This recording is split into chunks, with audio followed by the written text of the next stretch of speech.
Brahmapur police जिला मुख्यालय ठारे एक वीडियो कॉन्फ्रेंसिंग कोठरी उद्घाटित हो जायछि।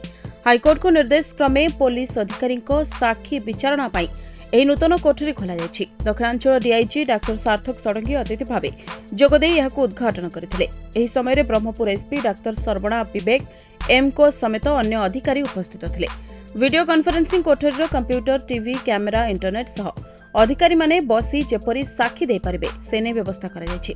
विभिन्न मामलार तदंत करुथुबा पुलिस अधिकारी माने अन्यान्य कार्य व्यस्तता जोगु अनेक समय अदालत रे हाजर होई साक्षी दे पारंती नहीं, फल मामलार विचारणा पाई अधिक समय लगी थाए। हेले ही वीडियो कॉन्फ्रेंसिंग कोठरी द्वारा पुलिस अधिकारी माने राज्यर जेकोसी अदालत रे आभासी रे हाजर होई साक्षी दे पारिबे बोली एसपी सूचना दैछंती।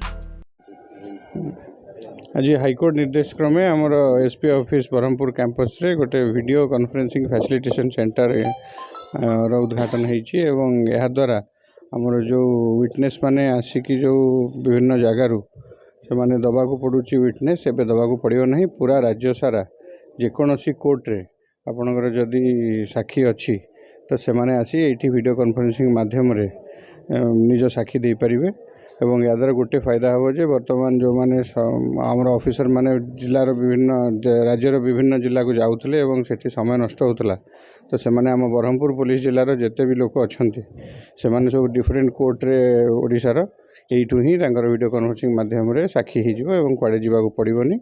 एटा हाईकोर्ट को तत्वावधान रे गोटे प्रोजेक्ट आरंभ होइतला एवं आमर ओडिशा पुलिस रो सबु जिल्ला रे ए प्रकार फैसिलिटी अछि एवं एथर ब्रह्मपुर एटा शुभारंभ होइछि। धन्यवाद। केवल पुलिस अधिकारी नुहति एठारे अवसर प्राप्त पुलिस अधिकारी, डाक्तर, साइंटिफिक ऑफिसर माने मध्य साक्षी दे पारिबे बोली से कहिसंती। एही कोठरी उद्घाटन हेबा परे 2 जण पुलिस अधिकारी साक्षी दैथिबा जणा पड़िछि। ब्रह्मपुर मनोज पंडांक रिपोर्ट, न्यूज एक्स ओडिया।